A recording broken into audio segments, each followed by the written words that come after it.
Bonjour Karine. Bonjour Jean. Karine Lallieu, ministre fédérale des pensions. Alors moi, je t'ai connue présidente de CPS bouillonnante, je t'ai connue échevine de la propreté qui allait soutenir ces gars sur les camions, qui a lancé des amendes administratives pour faire nettoyer Bruxelles, qui m'a en plus demandé l'utilisation du super concept les héros du quotidien. C'est Ouais. toi l'héroïne du quotidien. Comment ça s'est passé cette législature? Ça s'est passé avec beaucoup disons, de relations difficiles avec les libéraux du gouvernement. Ce ne fut pas toujours facile, mais ce dont on peut être fier, c'est que les ministres socialistes ont réalisé ce qu'ils avaient dit, notamment, Jean, l'augmentation des pensions pour 1 million d'aînés, c'était important, notamment aussi pour nos travailleurs, l'augmentation du salaire minimum de 400 euros net par mois. Mais j'ai été présidente de CPS et je sais combien des familles sont en difficulté aussi, notamment toutes les familles monoparentales. Et donc, on a augmenté aussi l'allocation d'intégration et l'allocation de remplacement de revenus pour les personnes en situation de handicap.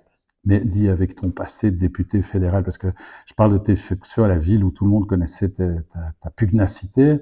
C'est vrai que comme parlementaire, tu avais quand même égrené un certain nombre de législatures. Et enfin, tu as ton portefeuille et ton marocain au gouvernement fédéral. Et tu as vachement dépoté comment est-ce qu'ils ont pris tous ces mecs, ton comportement et ta pugnacité. Disons que je les connaissais un peu. Disons qu'à un moment donné, ils disent, bon, ça va, si Lali le veut, de toute façon, elle restera jusqu'au temps qu'elle l'obtiendra. Et donc, on va quand même avancer avec elle, sinon ce sera le blocage pendant des semaines et des semaines. Mais pour ma réforme des pensions, il y avait l'augmentation de la pension minimum, mais il y avait aussi, j'ai mis en place le bonus pension pour les futurs pensionnés, pour les travailleurs d'aujourd'hui qui ont envie de continuer à travailler, non pas après l'âge de la pension, mais après leur première date, donc avant leur âge de la pension, qui veulent un peu travailler, c'est un bonus pension. Et là, voilà, j'ai mis quand même 3 ans pour faire ce bonus pension, pour valoriser la pension des femmes qui travaillent à temps partiel. Donc ça a mis beaucoup de temps. Mais voilà, j'ai de la pugnacité, je suis une femme de combat et je ne lâche rien, et surtout quand il s'agit des femmes et des travailleurs. C'est marrant parce que c'est vrai que je te vois une admiration. Je pense que depuis tout jeune, tu es en Genre, politique. Non, c'est vrai. Bah, écoute, on est dans le bureau qui a été occupé par un monstre sacré de la politique bruxelloise.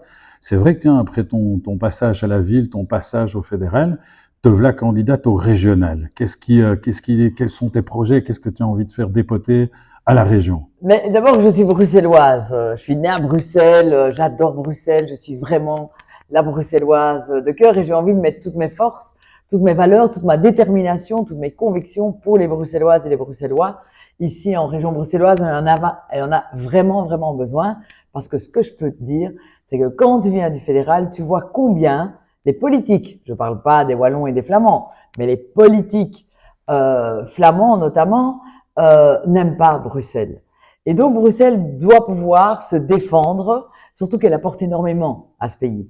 Et donc je voudrais que cette région puisse s'émanciper d'abord pour que tous les jeunes aient un emploi autonome et émancipateur ici dans la région. Il y a beaucoup d'emplois, seulement on sait que ils ne terminent pas toujours les études, ils n'ont pas la bonne formation, donc il faut renforcer leur parcours d'intégration socio-professionnelle, leur donner des formations, mais surtout leur dire qu'ils ont du talent, qu'ils ont des capacités et leur faire confiance. On leur fait pas assez confiance et je demande aussi aux employeurs de leur faire confiance.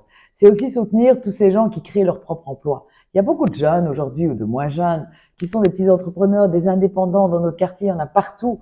Et on sait que c'est ça le dynamisme de Bruxelles. Donc là aussi, il faut être à côté d'eux, les accompagner et faire en sorte qu'ils puissent aussi faire rayonner Bruxelles, c'est fondamental et lutter contre cette discrimination encore trop présente ici, ici à Bruxelles. Donc le travail et l'emploi pour moi est fondamental. Et une autre chose fondamentale, c'est le logement. C'est le logement. On est le seul parti à vouloir continuer à faire du logement social, à faire du logement public. Et à Saint-Gilles, vous faites du logement public pour les classes moyennes. Mais je veux que la classe moyenne qui aime Bruxelles puisse rester ici. Quand on est policier, instituteur, professeur, infirmière, j'aimerais qu'ils puissent rester ici. Et pour ça, il faut encadrer les loyers privés. Non pas que les propriétaires ne gagneront plus, mais des loyers corrects pour notre population. Le toit, c'est le premier des droits. soutenable.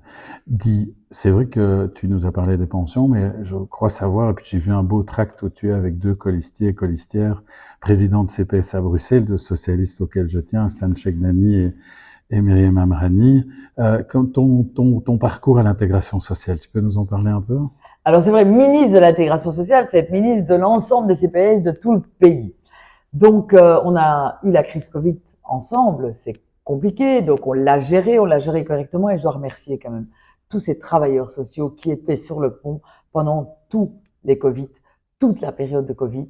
Ils sont restés ouverts, ils étaient à côté des plus fragiles, des plus vulnérables et c'est fondamental.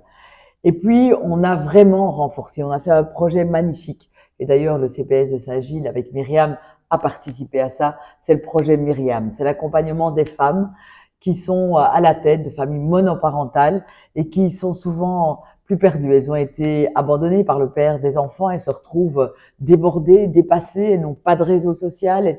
Elles culpabilisent par rapport à leurs enfants parce qu'elles ne peuvent pas leur offrir tout.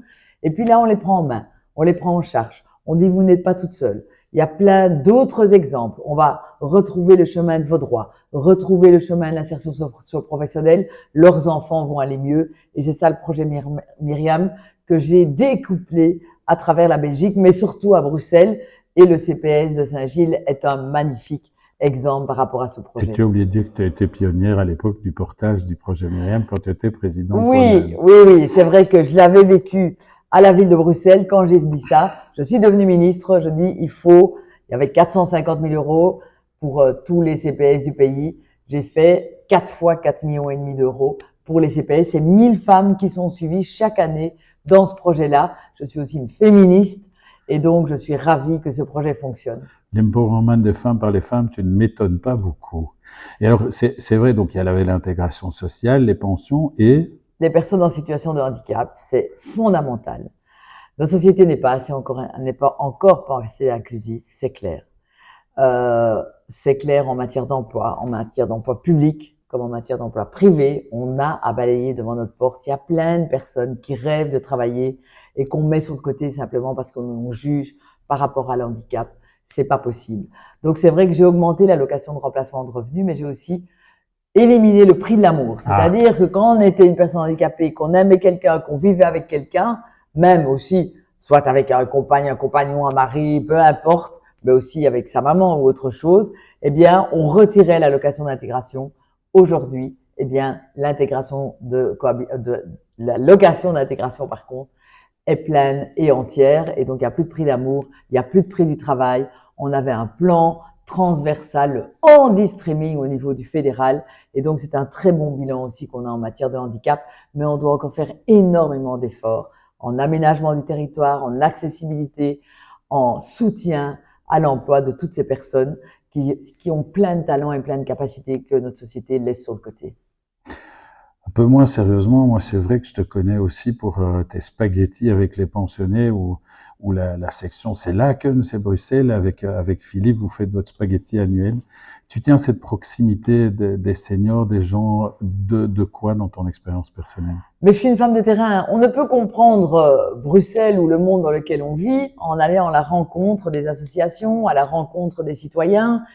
Et quand je suis devenue ministre, j'ai dit à mon équipe, qui était quand même un peu technocrate, des gens de bureau, j'ai dit, vous savez, au minimum 2 fois par semaine, je veux être dehors du bureau. Ils m'ont regardé en disant, mais non, Madame la ministre, vous devez rester là. Je dis non, je veux être sous le terrain. Et j'ai d'ailleurs eu la chance, quand on est ministre, d'aller en Flandre, en Wallonie, à Bruxelles, pour aller rencontrer les travailleurs, rencontrer les associations, rencontrer simplement les personnes, pour savoir exactement le besoin, pour voir si nos politiques correspondent à ce qu'elles ont réellement besoin pour essayer de lutter contre cette pauvreté. Donc, c'est vraiment ça qui m'anime, qui me nourrit, c'est la rencontre avec les gens. C'est pour ça d'ailleurs que j'adore les campagnes électorales. Et alors, il y a un côté populaire chez toi. Ça doit être peut-être difficile à vivre avec le bourgmestre de la ville de Bruxelles que tu connais, qui avec le bourgmestre d'Anderlecht est ces insuférables supporters d'Anderlecht. Je t'ai vu, moi, et c'est marrant parce que tu as les supporters, on dit à l'Union, c'est un club de bobos avec des néo-supporters, et où les politiciens ne viennent que pour se montrer. Mais toi, je t'ai vu discrètement, d'ailleurs, avec quelqu'un qui était très cher et très proche, qui portait aussi des écharpes mauves jadis, et tu as réussi à le convaincre de venir avec toi en tribune depuis de nombreuses années. Comment tu as vécu cette ascension de l'Union? Ah, mais magnifiquement, parce que j'allais déjà à l'Union avec mon papa, Voilà. derrière les bars, qui sont toujours là d'ailleurs. Et donc, c'est vrai qu'à un moment donné, ben voilà, la vie fait que je n'ai plus été, mais je n'ai jamais été pour Anderlecht, jamais, jamais. Et donc, j'y suis retournée. Maintenant, ça fait 4 ans que j'ai un abonnement à l'Union. Donc, je suis dans la tribune, plutôt des anciens d'ailleurs. Cette fois-ci, je suis plus derrière les bars. Je suis assise, non pas sur des beaux sièges à l'Union, sur la banquette en bois. Et j'y vais tous les 15 jours et ça me défoule. Ça me défoule vraiment. Je suis là comme n'importe quel supporter ou supportrice et je peux chanter, crier, parfois insulter. Ben, on le fait pas à l'Union. On le fait jamais à l'Union, mais quand même, intérieurement. Et donc, c'est du bonheur que d'aller, c'est du bonheur de voir toutes ces familles, tous ces anciens, et même les nouveaux, peu importe. Mais c'est une ambiance de feu et c'est une ambiance aussi où même quand on perd, eh bien, on chante et on fait la fête et c'est ça qu'il faut. Et puis, mon homme était, non pas pour Anderlecht, il était pour le Standard. Oh, pardon, je viens de commettre un crime de lèse-majesté. Totalement. Mais donc, j'avais été quelquefois au Standard avec lui, mais voilà, petit à petit, je l'ai adopté, et il s'est laissé amadouer et puis il adore l'Union maintenant. Magnifique. Non, c'est parce que ma question était orientée, parce que je voulais couper court à cette idée que tu étais une néo-supportrice. Moi, je le savais. Moi, d'ailleurs, je l'ai toujours dit, je suis pas très crédible en matière de football, mais un certain Charles Piquet avait considéré que c'était une activité obligatoire pour un jeune collaborateur. Et j'avoue que je me suis pris au jeu et que je suis un aficionados de la première heure. D'ailleurs, tu seras invité à porter ou porter le ballon parce que Charles, la seule chose qui m'a livré d'essentiel, c'est le ballon de l'Union 60, donc tu auras l'occasion d'arborer d'ici peu. Super. Qu'est-ce que tu aurais encore envie de dire? Parce que c'est vrai que ces périodes d'élection sont particulières et on rencontre des choses, on se rend compte de choses nouvelles. Qu'est-ce qui t'a marqué pendant cette campagne? Je dis aux gens, croyez en la démocratie, parce que j'entends beaucoup de personnes qui disent, qui sont indifférents. Peu importe, je vais pas aller voter, et dans toutes les générations, dans toutes les classes de population. Ou alors je ferai n'importe quoi au niveau du vote. Je dis d'abord que si vous n'allez pas voter, de toute façon, la politique s'intéressera à vous, puisqu'on fait de la politique pour l'intérêt général et l'ensemble des citoyens. Que lorsque l'on pointera tel ou tel parti, alors parfois on peut râler le dimanche matin parce qu'on s'est levé du mauvais pied ou parce qu'il pleut, comme depuis tout le mois de mai, vous déterminerez qui sera au pouvoir pendant 5 ans. C'est 5 années que vous allez déterminer, non pas votre bonne ou mauvaise humeur le matin du dimanche.